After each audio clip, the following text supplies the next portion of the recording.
Marx reasoned that the material world existed before the ideal. The world we inhabit existed before the human mind.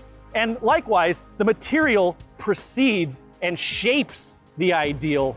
Though, of course, our thoughts and ideas can also be translated through our activities into shaping the material world. If you think it, you can, perhaps, possibly, do it, according to Marx. According to dialectical materialism, when we sense something in the real world, we have a resulting thought, a concept of what we have sensed. Marx and Engels believe that all science was a process of organizing and analyzing these concepts, these sense experiences of the real world. Dialectical materialism is not anti-science, and it's not meant as a replacement for scientific methods. On the contrary, Marx and Engels recognized the extraordinary breakthroughs in understanding our material world which scientific methods delivered, and they built on them. Dialectical materialism, then, is a way of making sense of the complicated systems and processes of change that surround us all, and of sorting and organizing and analyzing data that is generated through scientific methods. Marx and Engels rejected the idea that there was any absolute truth, as Hegel had claimed, and they pointed out that every branch of science continues to develop and change and evolve. Even the pure, hard sciences such as mathematics and physics seem to be continually developing with no end in sight. So, in short, dialectical materialism describes human beings as living in a material world in which all things are constantly changing and developing, and in which our ideas are also constantly changing and developing. And according to this philosophy, the material world is connected to the ideal world of our consciousness, and material conditions shape our minds and our consciousness, just as our minds can bring about changes in the material world.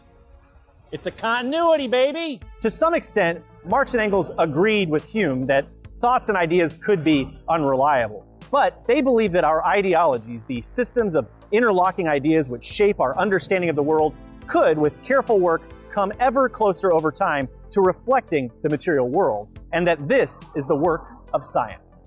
Unfortunately, our ideological conceptions can be deeply flawed. It's entirely possible, indeed it's very common, for humans to have what Engels described as false consciousness. Human beings are more than capable of imagining false motivations for actions and events. We can have misunderstandings and misinterpretations of reality. Our ideology can be woefully out of sync with the material world. And so the work of science is the work of aligning our ideology with our material world. But this work is complicated by many barriers that make it difficult to perceive the material world with any accuracy, not the least of which is the very vehicle I'm using right now to deliver this information to you. A system which human beings cannot escape, a system which unavoidably tears us away from a direct understanding of truth and reality. YouTube. No, wait, not YouTube.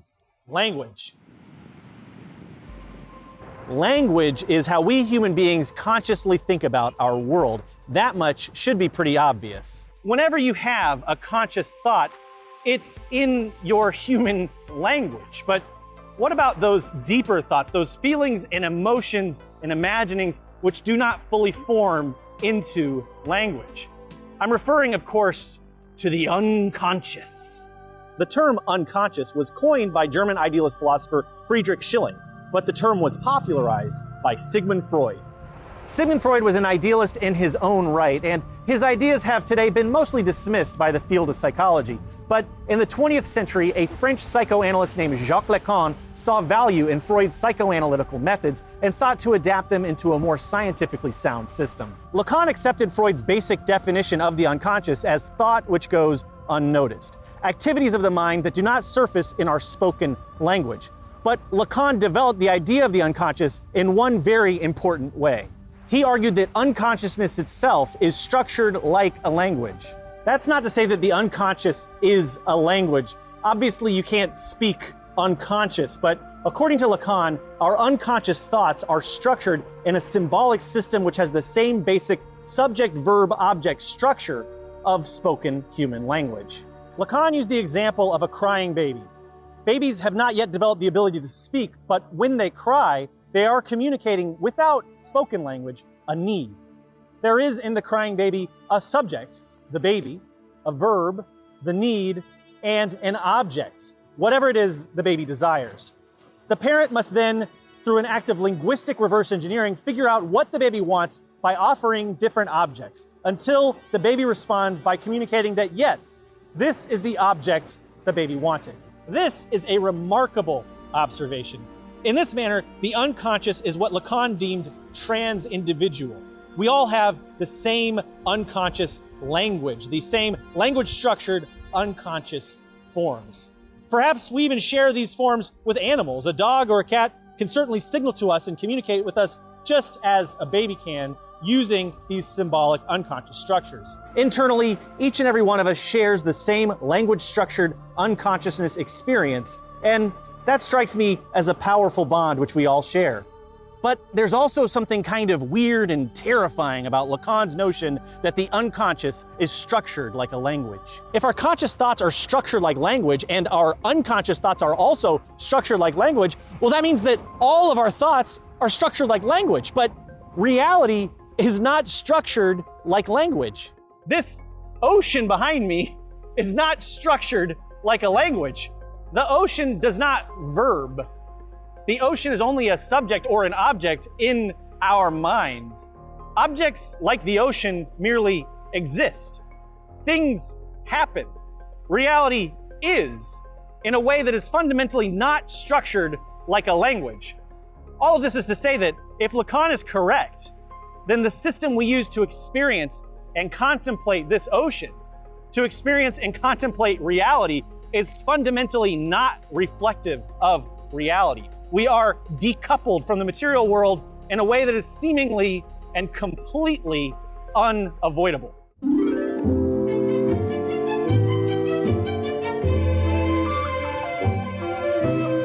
Slavoy Zizek is a Slovenian philosopher and the first thinker we're discussing here who is alive today, at least as of the moment of recording. A doctor of psychoanalysis, Zizek has extrapolated from Lacan's conception of the unconscious some striking political observations. But before we can get to those observations, we must first take a step back in time to fascist Italy.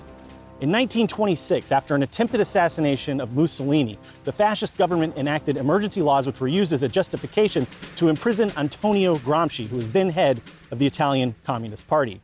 For over a decade, Gramsci, who had numerous health problems, suffered in prison until he was released to die in 1937 at the age of 46. But through all of that time in confinement, Gramsci wrote extensively, filling more than 30 notebooks with his ideas on history, philosophy, politics, and art.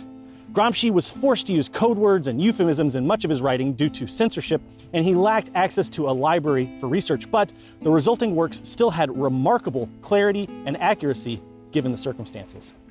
One of Gramsci's most important contributions was his conception of cultural hegemony. Philosophers and political thinkers had long known and discussed the role of culture, religion, and other social forces in the structures of political economies, or rather, the superstructure. You see, Marx himself described a relationship between the structure and the superstructure of society, the material and the ideal.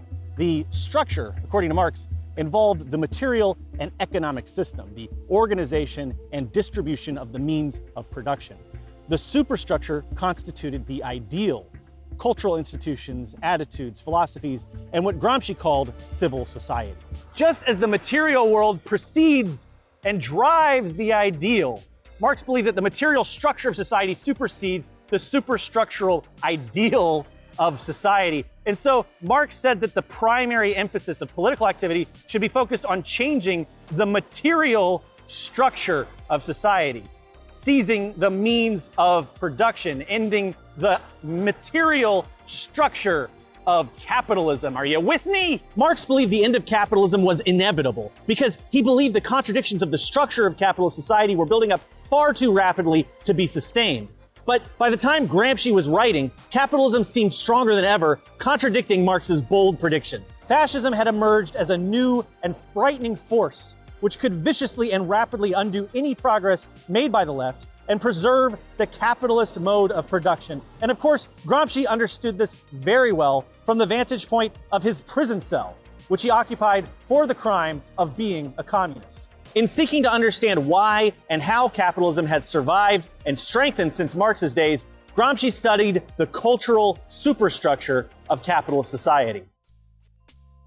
Gramsci came to the conclusion that the capitalist class uses cultural and social norms and institutions as powerful weapons to reinforce their position in our society. In other words, regular people in capitalist society had become indoctrinated by capitalist cultural hegemony so deeply and so subtly that they took it for granted without even knowing that they'd been indoctrinated to begin with. Gramsci argued that it would be impossible to have a successful revolution against capitalism without first making great strides in countering and undermining capitalist cultural hegemony. He argued that a war of maneuver against the ruling class could only have lasting success if it was preceded by a war of position to change the ideas and the beliefs and the culture of the population, to create a counter-hegemony to dialectically challenge the dominant hegemony. Gramsci pointed out that one of the reasons the Russians had had success in their 1917 communist revolution while European communists had failed was that European cultural hegemony was far stronger than that of the Russian Tsar.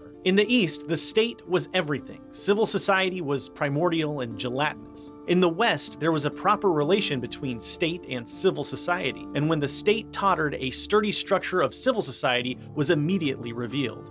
The state was just a forward trench. Behind it stood a succession of sturdy fortresses and emplacements. In other words, the cultural hegemony of capitalism was so strong in Europe and North America that capitalism itself could not be challenged until the hegemonic superstructure was sufficiently challenged and supplanted by a prevailing counter-hegemony. So with this concept of cultural hegemony in mind, let us return now to Slavoy Zizek.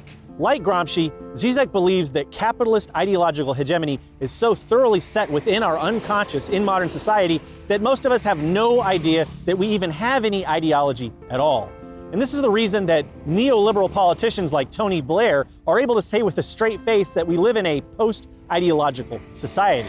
Because most of us truly believe that we have no ideology at all, that the beliefs we hold are common sense or neutral, totally irrefutable. Zizek frequently cites a very commonly held belief that there is no possible alternative to capitalism as evidence of the power of ideology in our lives and in our minds.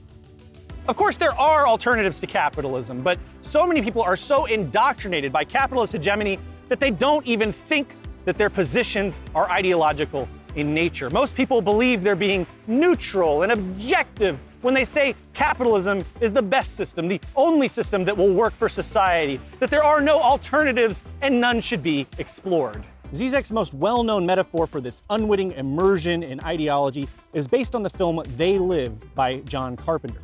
In that film, a man discovers that the human race is being secretly controlled by aliens from outer space. When he puts on a pair of sunglasses, he can see things as they really are. And Zizek argues that this is a great metaphor because the glasses must be put on in order to see the true nature of ideology. It takes work, it takes effort. It's not a matter of taking the glasses off. You have to take the effort, perform the action, do the work of putting the glasses on to see the nature of ideology. It takes work and effort because the default position is complete obliviousness. Without the glasses, we see nothing. So, broadly speaking, Zizek believes that seeking a deep theoretical understanding of ideology is a prerequisite to understanding and engaging with the world around us.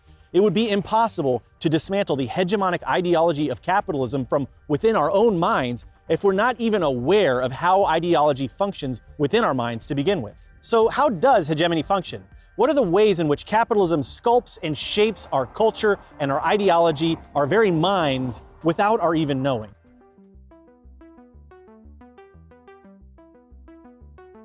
George Orwell, the author of Animal Farm in 1984, described some of the ways in which hegemonic control was maintained in England in the mid-20th century. Unpopular ideas can be silenced and inconvenient facts kept dark without the need for any official ban. The British press is extremely centralized, and most of it is owned by wealthy men who have every motive to be dishonest on certain important topics. At any given moment, there is an orthodoxy, a body of ideas which it is assumed that all right-thinking people will accept without question. It is not exactly forbidden to say this, that, or the other, but it is not done to say it. Just as in mid-Victorian times, it was not done to mention trousers in the presence of a lady. Anyone who challenges the prevailing orthodoxy finds himself silenced with surprising effectiveness. A genuinely unfashionable opinion is almost never given a fair hearing, either in the popular press or in the highbrow periodicals. Decades later, in his book Manufacturing Consent, anarchist scholar and philosopher Noam Chomsky outlined in great detail all the ways in which the media controls the narratives and information that heavily influence our ideology in unofficial yet far-reaching ways. Chomsky described a propaganda model of capitalism which forced all information to pass through 5 filters before anything could make it to publication and broadcast in the mass media. Media platforms and outlets are owned by capitalists. They are generally supported by advertising from capitalists. They source information from institutions which receive funding from capitalists and the capitalist-influenced state. They face flack from corporation-owned organizations which generate negative responses to anything that goes against the grain of hegemony, and they exploit fear in entities deemed a threat to the hegemony. And as Zizek points out, seeing and recognizing the hegemonic ideology that surrounds us is a painful process. Most of us do not want to admit that we are under the sway of any ideology, and this makes resisting and undermining the ruling hegemonic ideology extremely difficult. Capitalist institutions make this even more difficult as the media generates misinformation and grand lies about capitalism lifting people from poverty and conflating capitalism with democracy and reinforcing the common sense notion that there's no alternative to capitalism in subtle and clever and insidious ways. In a sense, these capitalist institutions are no different from the Catholic Church in the days of Galileo, using their power and influence to contain and manipulate information and to suppress anyone who challenges the hegemonic status quo, as Vietnamese human rights journalist Luong Chan made clear. If you understand why centuries ago the Roman Catholic Church suppressed scientists because their discoveries contradicted church doctrine, you will understand why nowadays the capitalist class fiercely suppresses communist voices.